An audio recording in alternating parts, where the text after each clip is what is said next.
What's up, guys? It's Crash, and seemingly every single day on my recommended page of my YouTube, I'm seeing new technical test leaks, and some of these videos have really large view numbers, hundreds of thousands of viewers who have seen the technical test gameplay that were likely not supposed to.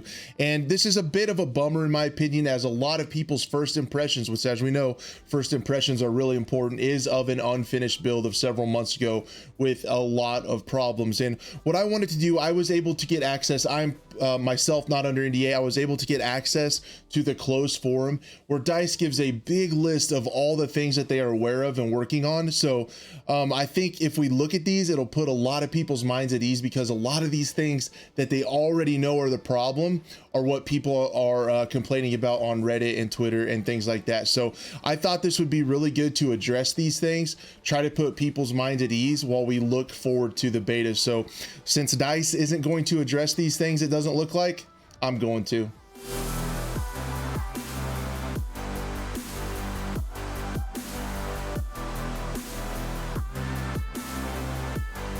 All right, guys, so I thought it would be quickest and easiest if we just look at this together. I'm going to pop on the screen record. We're going to take a look at it and address these things that DICE is already working on that we hope is cleared up by beta time, which is hopefully coming in the next couple weeks. With that being said, we are in the week of Gamescom. There were no teasers or anything today, but Gamescom starts tomorrow. So I just wanted to let you know anything Battlefield related that comes out in Gamescom is going to be covered on this channel. What I'm going to do is I'm just going to keep an eye on everything, since we don't know when or if information is coming.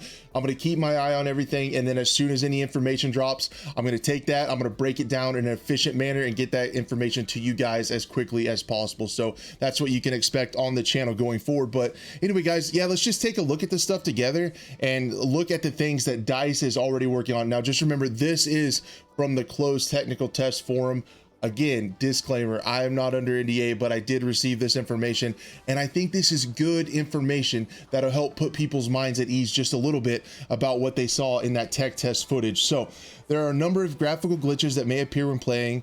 These occur more frequently on console, and at lines may cover the screen or deploy map. And then it talks a little bit right here about PS5. When you've been downed, the camera's pointing at your opponent. The outline of the opponent, which is usually visible in this state, is disabled, which means they may get occluded by objects in the world. And we know since then they had canceled the PS5 test. There were some game breaking bugs that did not allow the play test to move forward on PS5. So then players might get stuck, or collisions may be incorrect in numerous areas of the ground map, or excuse me, areas around the map. And this is just some of the stuff that you may have seen in that leaked footage. I saw this quite a bit. Draw distances are not tuned, so some objects may pop in or render incorrectly. Now, that's going to have a lot to do with, a lot of people were complaining about the optimization of it. Really low frame rates, locked at 30, sometimes drop below that. People are really worried about that. This obviously shows us that they have not gotten anywhere near the optimization step yet. They're still working on draw distance. Crossplay parties and VoIP are not supported for the technical play test. They're just working on internal server stuff and netcode and things like that, it appears. Performance optimization is not complete for any platforms participating in this technical play test. Again, guys, they have a lot of optimization to do. I mean, when have you ever said that a Battlefield game looks bad? That's always been one of the strongest points of a Battlefield game, and the Frostbite engine, they're already gorgeous. I really don't think we need to worry about this stuff, guys. Connecting to online services. If you attempt to log into the playtest before the scheduled time, yeah, you can't get in. Yeah, they're all scheduled. We do know that. This was thought to be a glitch, but it was actually a known issue. After accessing the launch screen, you'll be presented with a specialist on a ship for the technical playtest. We have disabled this customization. You're unable to change the character at this stage, weapons or gadgets. So there will be a screen where you can change your weapon, player, everything like that, like a loadout screen. Once you arrive at the deploy screen, you're able to change your character and the loadout. So that was basically once you got into the match, then you're able to change it. However, when the full game releases, you will be located on the ship, presumably the Exodus, where you can change your soldier appearance, loadout, attachments, things like that. At times we've seen an issue where these players may appear with weapons that aren't available in the playtest. Didn't see any of that. Did see people glitching into the Exodus. You could see some of that stuff going on. So we got to see that screen kind of a little bit, but yeah, that's just another known issue. For the technical playtest, flow into the game has been shortened, so squad details and mission briefings are not present. There was no end of round screen. The score didn't display. There was no leaderboard during the match or anything like that. That's just something that they did not have in this build. It's not how it's going to be when the game comes out. Again, parties were not working. There were extremely limited options in the technical playtest, so if there's anything related to that, FOV, stuff like that you guys didn't like, essentially we'll talk about it later, but FOV made it to where there is no plus system. That didn't even show up. So again, they said adjusting the field of view slider can cause issues in game. It's recommended to leave this as default. So again, if you guys are watching PC gameplay, thought the FOV looked terrible or something looked bad in relation to that, that's because players were encouraged not to change it, because it did cause some issues. Only basic options were available in the playtest, and a lot of options are disabled.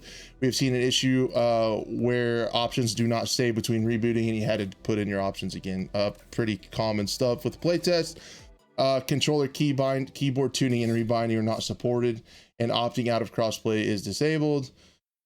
Performance, the graphics card settings may not default correctly for your setup. If you're seeing performance issues, it's recommended to pick a lower setting. Again, guys, there was a lot of poor performance in the technical test. A lot of people are worried about it. I just think this is a way earlier build than we're used to seeing. They're going to be working a lot on optimization. Progression was disabled as well. Customization, a lot of people were saying, you know, everyone looked the same as specialist. Customization wasn't even there. We've already seen quite a few skins, different skins for pre-ordering and things like that. I'm not too worried about that either. We have a subset of gadgets available in the playtest, with more being available at game launch. Again, loadouts were extremely limited, nothing to worry about. This is a big one. I saw a lot of people worried about the HUD. There is no large map during the technical playtest. All map information is on the mini map or deploy screens. Icons on consoles at times are too small. This is being addressed for the main game. Again, for the main game, changing the field of view will cause the UI problem to happen. Player cards sometimes show load failed rather than player info. A lot of times in the kill cam, there's a player card that shows up what killed you with what attachment, which I thought was really nice. You can see what people are using when you get killed. A lot of times that didn't load. We've heard several times from the UI designer over at DICE that there is a lot of work to still be done on the UI, so it is way too early to form an opinion on the UI. Vehicle balancing is incomplete. Some vehicles do not have completed HUD and crosshairs in particular seats. Players are unstable when standing on top of vehicles.